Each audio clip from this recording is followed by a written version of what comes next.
Okay, I'm going to ask everybody that's not. Okay, welcome to the Authors Hour. My name is Fred Zerm, and I represent the Friends of the Chautauqua Writers Center. We are a volunteer organization that supports and supplements the activities of the institution's Writers Center program. We sponsor a number of events aimed at encouraging writers and promoting writing at Chautauqua and beyond. Our weekly activities include open mic on Zoom at 5 o'clock on Sundays, and this Authors Hour reading series at 12:15 on Thursdays. Our two major annual events have already occurred, but in this technological era, you can catch them on our YouTube channel. If you go to YouTube and search for Friends of the Chautauqua Writers Center channel. Okay.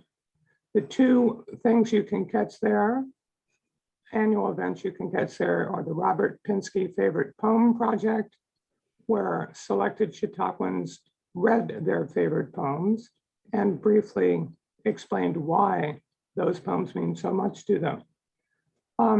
Our annual writing contest also concluded. Back on August 8th, there was an awards ceremony that is now on YouTube as well. In general, if you want to find out more about the Friends and our events, you can go to www.chq.org/FCWC. I'll put that in chat as well, in case it slips your mind.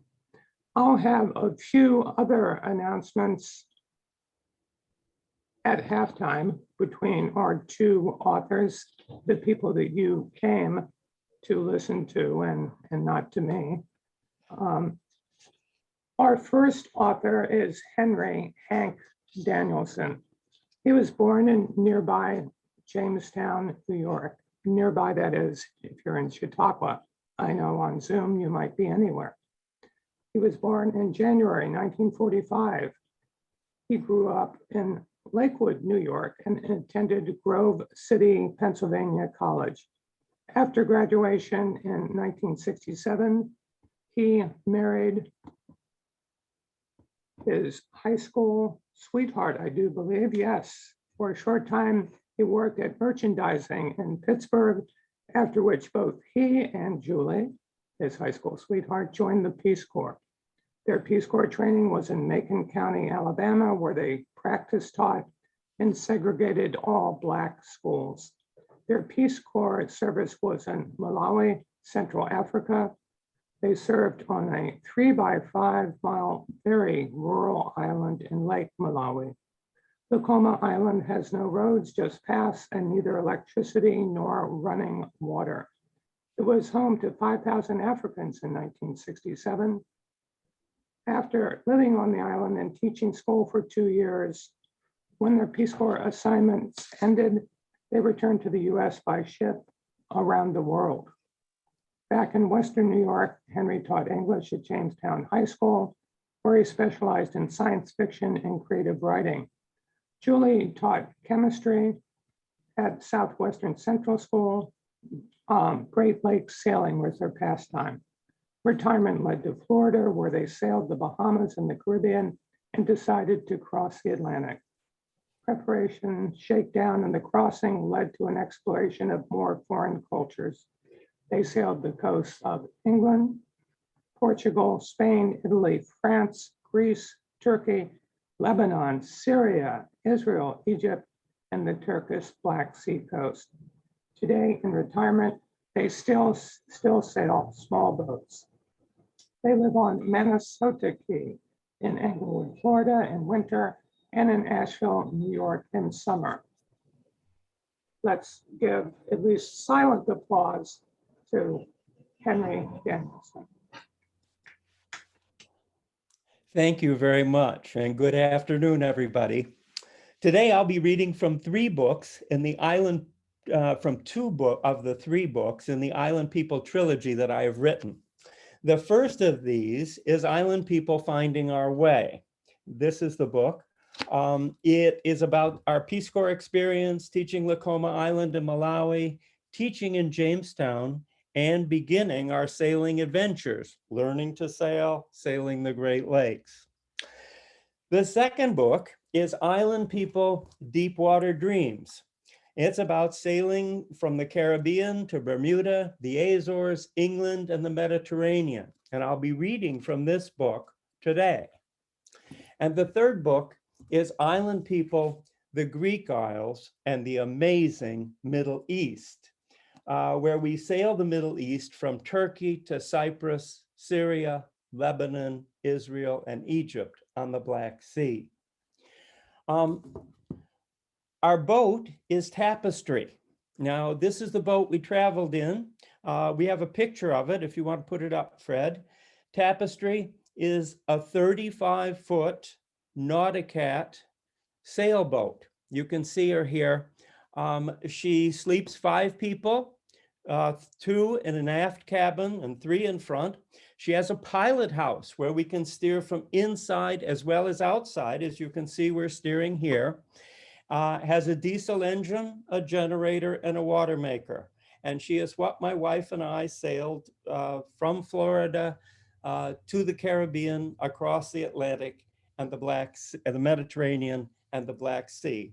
And that's the boat we're going to be talking about today as we continue.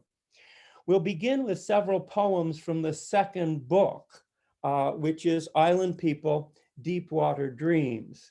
The first of those is from the Caribbean. And we sailed first to the Caribbean, and this is near the island of Mystique. On the island of Mystique, one evening we went off and anchored in a little cove. The poem is called Imagine. I want you to think about this as I'm reading it. Imagine an island, a tall island with swaying palm trees and aromatic gardenia bushes, tall ones with pungent, sweet-smelling blossoms. Imagine that.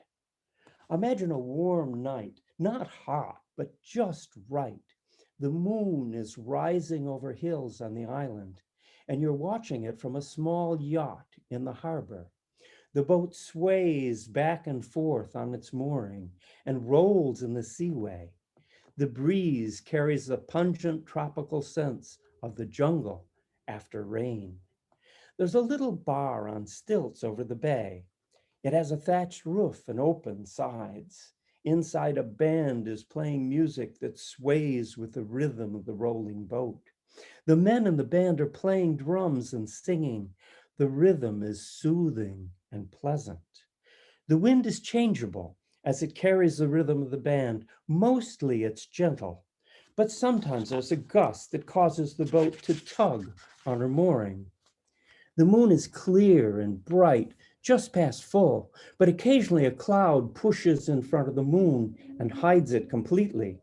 That cloud might bring rushing rain, causing us to dash from the cockpit of the boat to shut the hatches and ports, closing out the music and the bouquet of the tropical night, leaving only the odors of recently cooked fish or a warm diesel engine. Sometimes life is simply wonderful, but give us a dark cloud, and though things may not change greatly, they seem to. And the boat rolls, and the music plays, and the moon shines, and it's sweet and warm and beautiful. So that was the Caribbean.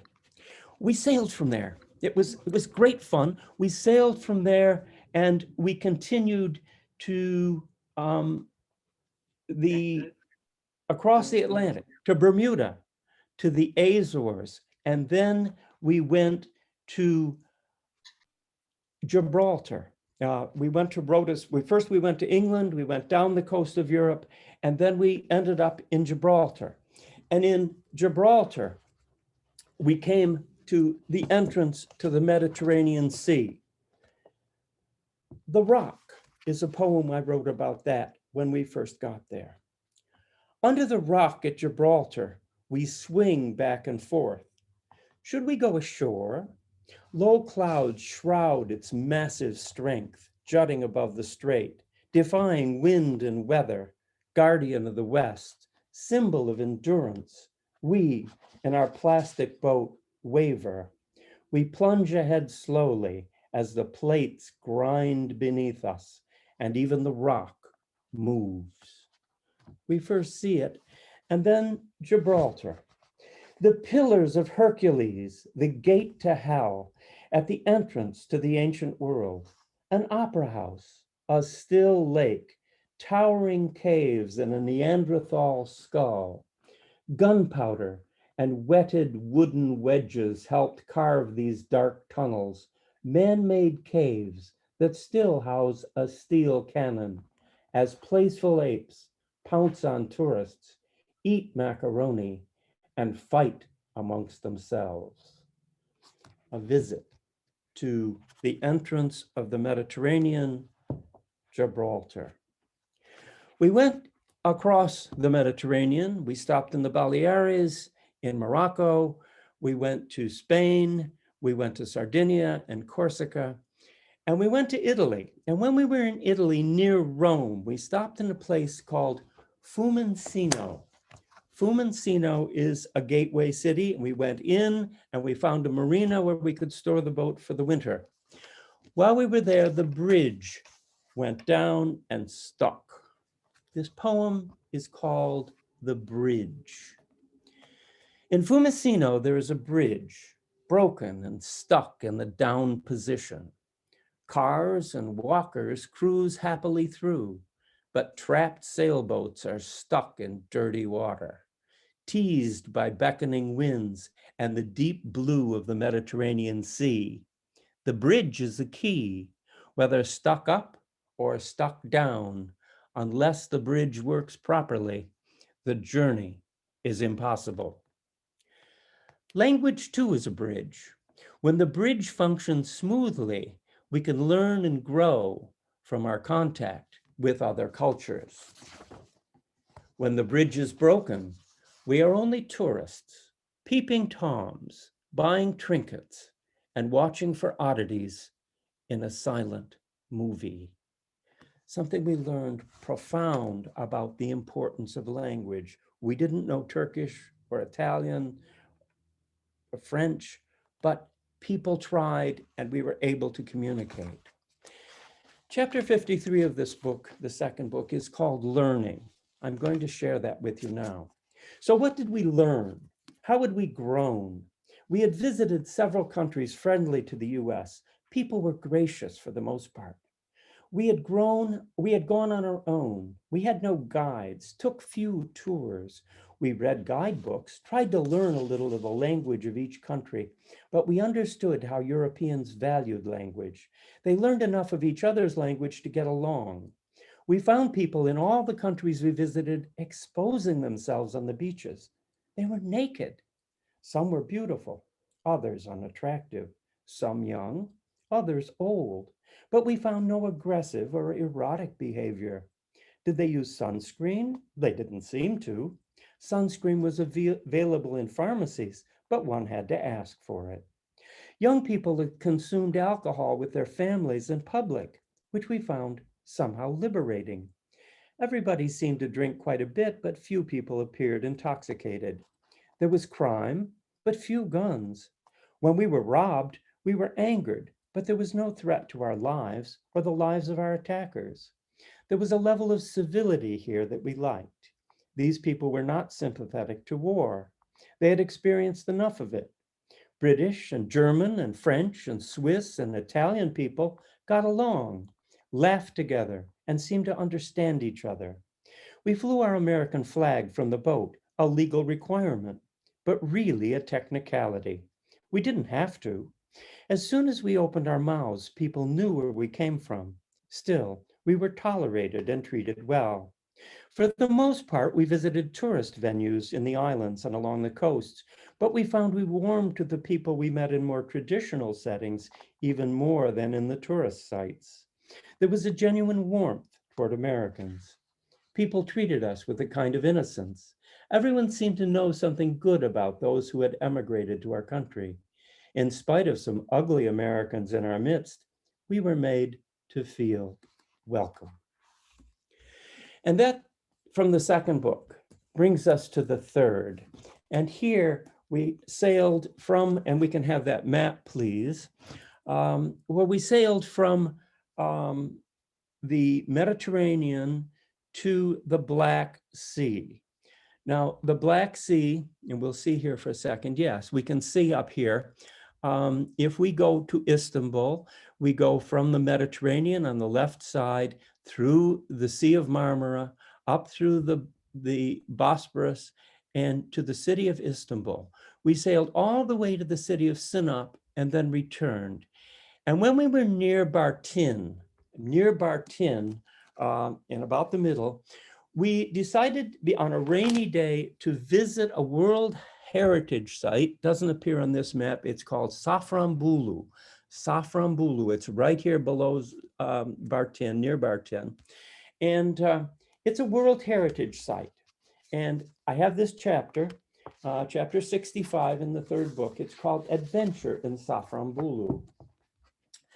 After a rainy night at harbor in Amasra and forecasts of more rain, we decided to follow up on our idea, take the dinghy to shore and do a day trip to Saframbulu, a World Heritage Site. It would be a 50-mile bus ride each way, another adventure. There was a place in town to purchase bus tickets, and we managed, in spite of the language barrier. Our first tickets would take us 10 miles to Bartin. The first bus that came by was full, but we caught another, and by 9:30 we were on our way. Roads were 2-lane and winding with switchbacks up the steep mountains along the coast. The land was rich, verdant, and very green, not unlike Western New York in June. Streams rushed to the sea. Most of the way we rode through thick hardwood forests. Sometimes the branches formed a canopy overhead. It was beautiful. Near Bartin, a river provided calm green water, still enough for small boat navigation. Tree branches drooped so the leaves touched the water. In Bartin, we changed buses for the 2-hour ride to Saframbulu. Past the mountains, the land leveled a bit into rich plains. Cattle wandered about, often on the road, which wound round hills and across more streams. The weather improved until it was a nice day. From time to time, there was a 4-lane section making passing safer. Traffic was light. Our driver was skillful. We entered Saframbulu and immediately saw the sign, UNESCO World Heritage City. But the bus didn't stop. It went through the city until we left the town altogether. And in spite of my protests, the driver just shook his head and didn't stop. Finally, on a highway heading out of town, he stopped and signaled for us to leave. Another man came with us and gestured for us to follow him. We crossed the 4-lane highway and waited. Soon a minibus came and, using the same tickets, took us to the depot in Saframbulu, where we found the first English speaker we had met all day. Why hadn't he let us off where we wanted to go? I asked the lady. She looked at me and smiled and then said, if he had dropped you in town, you would not have been able to find the bus station and catch the bus back. You don't speak Turkish, do you?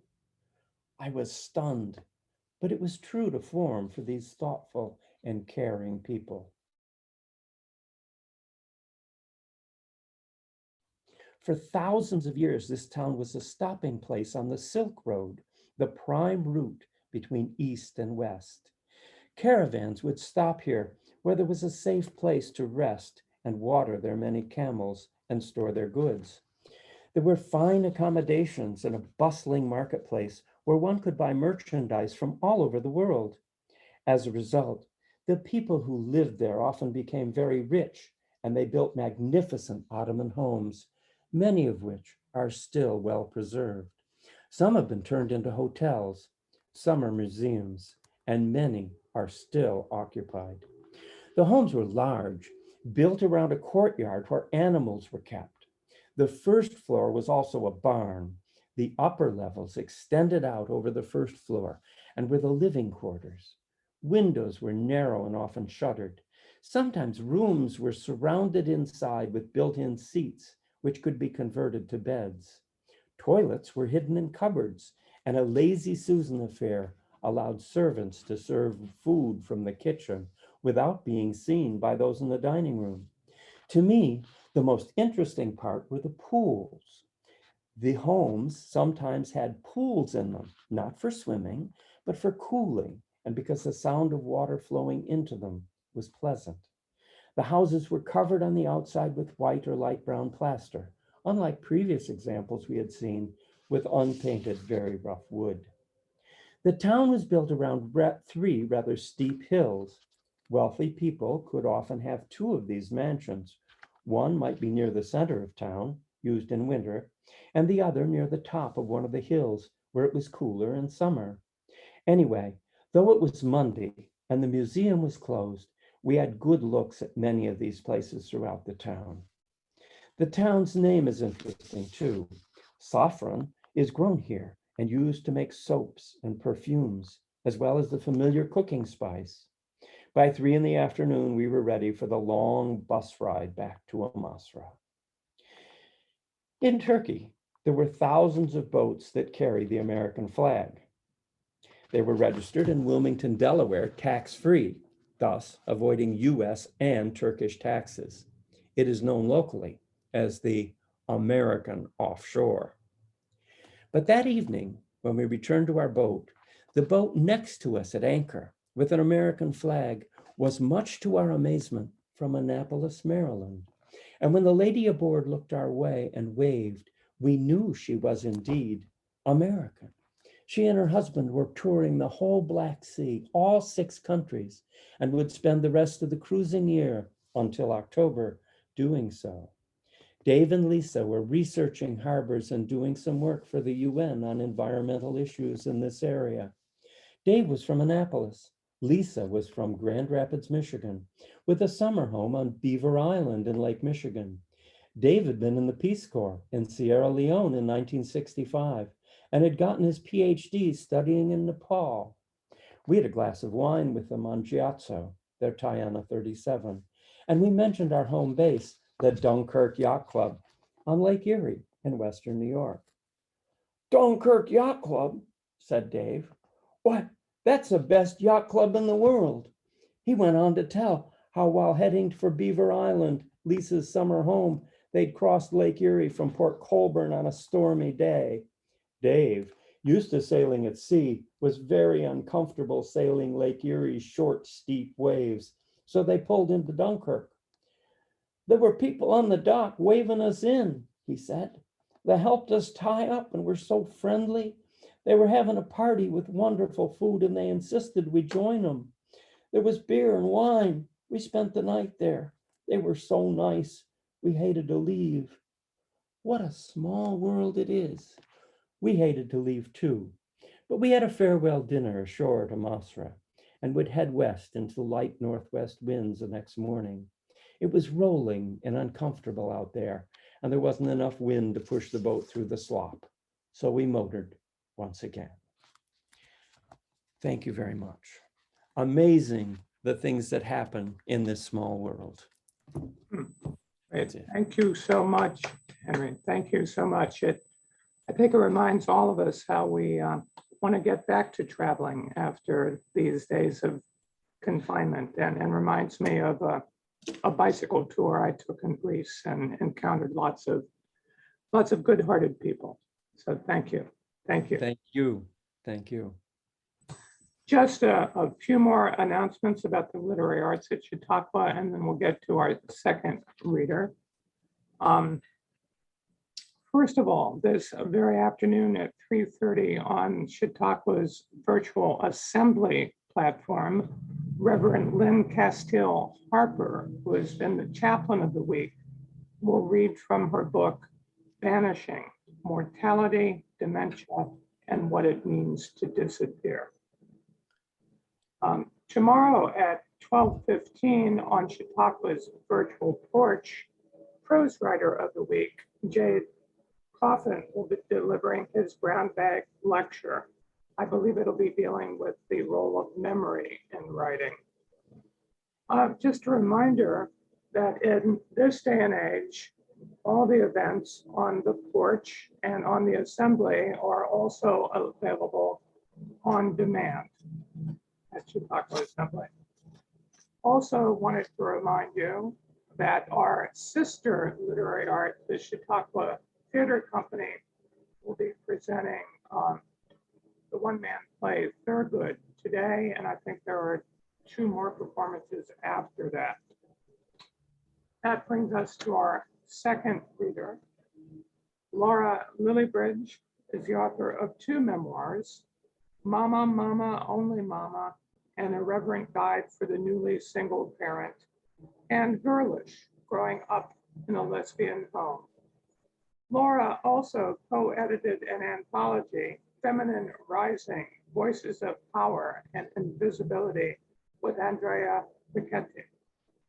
Lara is the interviews editor for Hippocampus magazine, judges AWP's Intro Journals Award or judged rather, award for 2019, and was also the recipient of Hippocampus magazine's Literary Citizen of the Year. Lillybridge is a graduate of West Virginia Wesleyan College's MFA program in creative nonfiction. In 2016, Lara won Slippery Elm Literary Journal's Prose Contest and the American Literary Reviews Contest in Nonfiction. Please give a welcome to Lara Lillibridge. Thank you. So I'm going to read a chapter first from Girlish, Growing Up in a Lesbian Home. And I selected this essay because I first wrote it at the Chautauqua Writers Workshops back in 2010. So I thought it was a nice connection. It's called I Used to Believe, Now I Know. I used to believe that my mother was complicit in everything that went wrong in my life. I knew she wasn't particularly interested in raising children. I never listened to her protestations that she had wanted my brother and me very badly and loved us very much. She always loved Pat, her chosen spouse, more than she loved me. Pat would never grow up and move out. Pat would never leave her. She could mother Pat longer than she could mother us. It was a fight I could never win, but I could certainly resent the struggle. Pat came first, her career came second, and my brother and I fought like cats and dogs for a distant third place. She rarely made cookies or took us to the beach and only half listened when we talked. I would try so hard to get her attention, saying outrageous things to make sure she was listening, like that I had gone to Europe or had a frontal lobotomy. That's nice, she'd reply, inciting me to rage while I washed the dinner dishes by hand in our old stained sink. The fact that she took time out of her day to sit and talk to me while I was washing dishes was lost on me. I didn't understand why she would bother having kids if she didn't want to spend time with them. I desperately wanted my mother to stay at home and bake me cookies and play with me and be the room mother in my class at school. Me, my mother, look at me. I swore to myself if I ever had children, I would raise them right. We had lived in a trailer so my mom could go to college.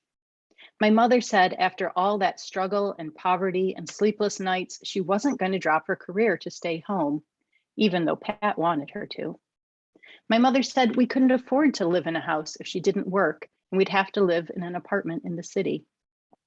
I would look at her accusingly and tell her fiercely I would rather live in an apartment and have her stay home. She didn't tell me of her fear of gangs in the only neighborhood that would have been cheaper than where our tiny house was, or that high-density communities like apartment complexes have more exposure to more people, some of them sinister. My mother fought all of us for her right to work a job where she would never make as much as a man, in spite of the bachelor's and master's degrees she had worked so hard for. My mother was a bystander in my childhood. Pat was bipolar, and the childish scuffles and failings of my brother and me often got under her skin and a fight would erupt. Mom would leave, wordlessly storming out. It was okay, Mom explained, because Pat always knew where to find her if things got really bad. It was apparently also okay my brother and I didn't know where she was or when she was coming home, I guess. I'd learned later she always went to the movies when the rest of us were fighting. As soon as she left, we'd all shape up, though. Us kids would get quiet and scared, and Pat would calm down like a switch had been flipped. My mother had repeated eye surgeries during my childhood and never wavered in refusing to show her fear. My mother's back held up the world, but I wanted her to sit down, turn that back to the wall, and give me her arms instead. I didn't know I was standing on her back while I was stamping my feet in anger about not being the center of her world. I thought she should give up everything. She should have kept my dad's name after the divorce so I wouldn't feel different. She should have not spent so much time on charity work that took her away from us even more. She should have moved to Alaska when my father did, even though he was remarried, just so that we could have had a more stable life. She should have dyed her hair. She had no business going on a date night with Pat once a week. When I had my first son, I spent an entire year mad at my mother for not loving me enough. I knew how much I loved my baby. Why had she not loved me as much as I loved my own son? If she had, how had she been such a non-involved parent? Why had she repeatedly chosen Pat over us? I believe in the parenting theory of benign neglect, she used to say. In college, I learned that was something she made up entirely. Neglect was neglect. All I knew was my mother was never there. Hanging out with us seemed to bore her, and if she had any free time, she spent it reading a book. She should have given up everything like I did for my baby. I didn't care that my baby nursed every 2 hours for nearly 2 years. I didn't mind putting away all my hobbies so he wouldn't choke on a bead or get pricked by a needle. I stopped watching all my favorite TV shows and banished the news from my house. I only listened to children's music in my car. I was a mother with a capital M, and that was all I ever wanted to be, and all I ever needed to be happy. Nothing I gave up was a sacrifice. It was a gift to my child. Why did my mother not feel that way about me? I just did not understand my mother at all until I had my second child, and I was a single parent like she had been. When I had my second son, I learned that everything I gave up for my kids left them with a hollow shell for a mother. I realized that mothers no longer exist as people, that staying home with children consists of hours and hours of mind-numbing boredom, interrupted only by irritation and housework. I learned that by putting their needs above everything else in my life, I was risking running out of me, leaving them with no mother at all. I realized that you have to have passion and drive and something of your own, or your children might eat the very things that are good and arty and intrinsic to your soul. I could not see that when I was the one who was trying to eat my mother's soul. I learned that our need for love is as powerful as the need to create life. I didn't know that before. I didn't realize that children grow up so fast that in the scheme of a woman's lifetime, the part devoted to raising children is a small piece of your whole existence. In the blink of an eye, the children are grown and gone, and you have only your spouse, maybe, to keep away the great tides of loneliness washing through your kitchen. Before my mother was 35, she had lost both parents, her only sibling, and was exiled from her extended family. Oh, and did I mention she was divorced too? I came to understand how all that loss made her needy and afraid to be alone, and that choosing a spouse who was chronically ill and dependent gave her much needed security. I didn't realize that parenting often feels like a great battle waged between adults and children, that keeping them safe and fed and delivered to school on time often takes every bit of gumption you have. When there is no adult next to you to lean back on, you have to use every last bit of strength just keeping chaos at bay. When all you do is diaper and feed and dress and cook and wash and drive and worry and teach and love these children all by yourself, you're often too exhausted to enjoy it. Having another adult evens the balance. I didn't know that when you are the only responsible adult, you still need someone to soak with your tears and tell you that you are okay. You need that very badly. You also need to know that you are still pretty and smart and funny and all the things that used to define you before you had children. You need someone to see you as more than just a mother, and you need to fight for that relationship. You need to have dates, and you need to give him or her some of your free time, and you need to not drain all the energy from the person that is your rock. You need to give to them too. My mother always said she did the best she could at the time with the knowledge and skills she had at the moment. I never really knew what that meant or how true that was. I thought she meant that she subscribed to the best parenting theory she could find. I never knew that inside, my mom didn't have all the answers, that our childhood was not a great experiment in child development theory. Rather, my mom was just trying to get by. Some days, all you can manage is to keep everyone dressed and fed, that happy is a far distant second. Some days, the children eat nothing but cereal, and you let them trash the house because you haven't the ability to summon the strength to parent the way you had always intended. Sometimes you can't even summon the energy to get off the couch. I could not see that by living by her values, by following the life that made her as close to whole and balanced as she could be, my mother was teaching me how to be a person of worth, not just a pampered child who would grow into a selfish adult. I didn't realize that giving your child everything can turn them into a grown-up you don't like at all. Your job is to make me happy, my 4-year-old screamed at me one day. And at that moment, I finally realized, no, it wasn't. My job was to raise him and his brother to be good people that would tread lightly on the earth and have hearts I was proud of. My job was to love him and lead him, but most of all, to keep him alive. The bottom line of motherhood is protecting our little ones. His job was to find happiness. Until that moment, I didn't fully realize it wasn't my mother's job to make me happy either. I didn't realize that my mother was a woman with unfulfilled dreams and ambitions too, that being the boss was a friendless place, that there was no one she could lean on besides Pat, that without Pat, she might have crumbled into dust. I did not understand my mother at all until one day I too stood with my fragile grown-up heart breaking in my own chest and 2 tiny faces looking at me to make their world okay. I didn't know that mothers get lonely too, that being a mother does not obliterate all the emotional needs you've always had. I also learned that summers pass quickly as an adult, that you mean to go to the beach more often, and you want to go to the amusement park, but between their trips with daddy and sports and friends, it is all gone before you do half the things you mean to. The endless summers of childhood are just 10 weekends, and the kids are off with daddy for 4 of them, leaving only 6. And you want to take the kids camping for a week, and that leaves just 5, and you still have to clean the house and mow the lawn, and sometimes it rains. I learned that getting to the beach twice in the summer took Herculean effort.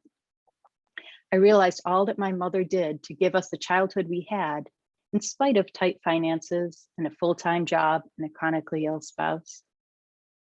I did not know that although you are a mother, you're still a woman. And if you don't feed all the different parts of you, if you just mother everyone else, you give away bits of your soul until you have nothing left and are of no use to anyone.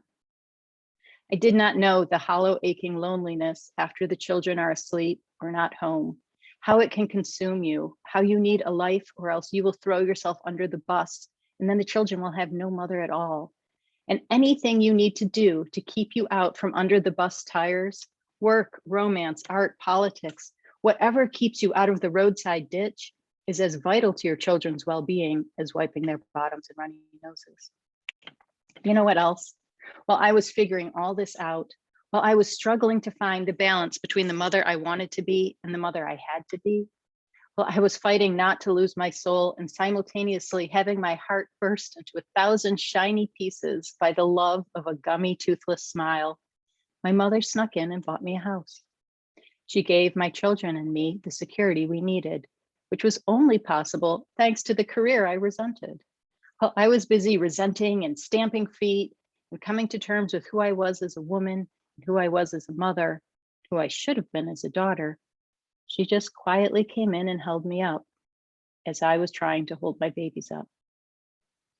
In the end, No matter how we manage the triangulation between woman, mother, and lover, what matters is that we hold up our babies when they need us, even if they don't appreciate it, even if they don't notice at the time that we're doing it. If we properly manage this thing called motherhood, we all wind up okay. And the next thing I'm going to read is from my second book, which is called Mama, Mama, Only Mama, which is my memoir on single parenting. And in this book, to protect my children's anonymity, I call them Big Pants and Tiny Pants. And I call my ex-husband Daddy Pants. So this is called On Naps. When I was in high school, sleeping was my favorite hobby, and I pursued it with a passion. I tried to nap every day. My mother was kind enough to let sleeping teenagers lie, and I rarely ventured downstairs before noon on Saturdays. As an adult, I remained devoted to my sleeping habit and insisted on always getting at least 8 to 10 hours of sleep a night, supplemented with naps on the weekends. Then I had children. Big Pants hated sleep from the day we took him home from the hospital. I nursed him every 2 hours for 20 months. Then I got pregnant for a second time, and it's fair to say I didn't sleep again for 5 years. As a single mother, at first, we all slept in my bed. Big Pants could only sleep burrowed into my side, his arm across my belly and tiny fingers tucked under my back. Tiny Pants preferred to sleep at the foot of the bed. He liked to sleep undisturbed, but sometimes he would crawl to the top of the bed and drape himself over my head like a baby hat. Eventually, I got them both into their own beds, but even then there were frequent night wakings, and after I stopped nursing, polite demands of more baba, please, long after dark. Several of my friends managed to nap while their children were home, but I'd never been able to do it. I just couldn't relax enough to actually sleep while my beloved children were jumping up and down on my back as I lay on the couch, the TV blaring Barney or Elmo. Besides, I had been horrified when a friend confided that she awoke one afternoon to find her toddler barefoot in the backyard, wearing nothing but pajamas and wielding a lightsaber in the snow. Every night that the children were home, I was awakened every few hours by one of them. You see, they belonged to the Don't Let Mama Sleep Union, and by contract, they were obligated to ensure I never slept through the night. I'm certain they confirmed each evening as to who had which shift. So between the two of them, I was never asleep for very long, and yet they both emerged fully rested each morning. A year after moving into our tiny, happy single mama house, I turned 36. Big Pants was almost 4, and Tiny Pants was only 18 months. I made myself a cake to share with the kids because it was my birthday and I was going to enjoy all the cake I wanted guilt-free. For some reason, instead of making a simple 8 by 10 pan like normal, I decided to fancy it up, and I made two round 8-inch cakes stacked on top of each other with a layer of frosting in the middle. This provided me with extra festiveness, as neither my first ex-husband nor Daddy Pants had ever made me a stacked cake before. And it provided an extra layer of frosting, and I really needed an extra layer of frosting that year. Do you know those plastic cake holder hatbox looking things? I didn't have one. So I took my largest pot and I placed it carefully over the cake as a lid, and I prided myself on my resourcefulness. It was kind of heavy, but it worked and it was free. My boyfriend came over after the children were asleep, and we stayed up far, far too late talking on the porch, like 2 a.m. late, not like 10:35 late. It was my birthday and it seemed like a good idea at the time. However, when Tiny Pants woke up at 5:30 the next morning, it no longer felt like such a great plan. There was not enough coffee in the world to make it through the day. We made breakfast and played Thomas Trains, and I changed diapers, and then at about noon, I lay face down on the couch while my children enjoyed some fine television programming.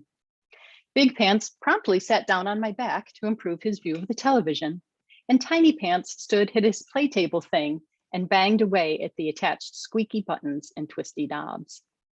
Somehow, I actually fell asleep. "Mama, can we have some cake?" Big Pants asked, his voice cloudy and far off. I made some sort of noise and kept on sleeping. About an hour later, he woke me again. "Mama, I think the baby's eating your earring." I dragged one eyelid open and saw that Tiny Pants did, in fact, have the end of one earring hanging out of his mouth. I quickly grabbed it and before he decided to swallow. I sat up and looked around. It was as if a cake bomb had exploded in the living room. Big Pants had gone into the kitchen and somehow managed to lift the cake with the giant pot lid off the stove, which was above his head, and carried it into the living room. He carefully placed it on the coffee table where he and his brother decimated the entire thing. There were crumbs all over the carpet. The walls were covered with frosting fingerprints. Tiny Pants was just licking the coffee table, and Big Pants was on the floor stuffing handfuls of cake into his mouth. All I could think was that nap was totally worth it. Thank you. And I am just going to throw a slide up here.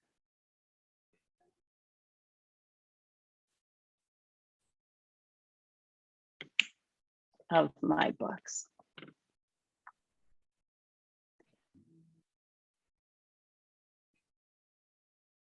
Okay.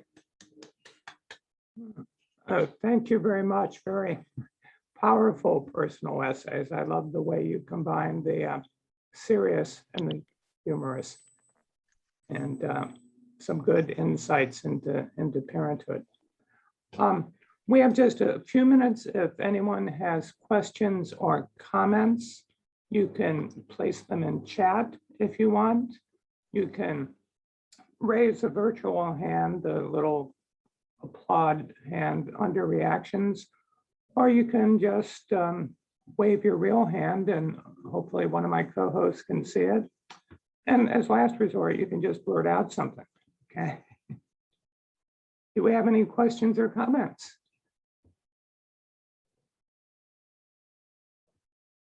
Do you see anything? No? If not, I give you all permission to unmute and give a hearty round of applause to Henry Danielson and to Lara Lillibridge, okay? Okay, good to hear it. Thank you all for coming. Thanks again to our two authors for their wonderful presentations. I know that many of you came here because you know the authors, but I do invite you to come to next week's Authors Hour, even if you don't know the authors.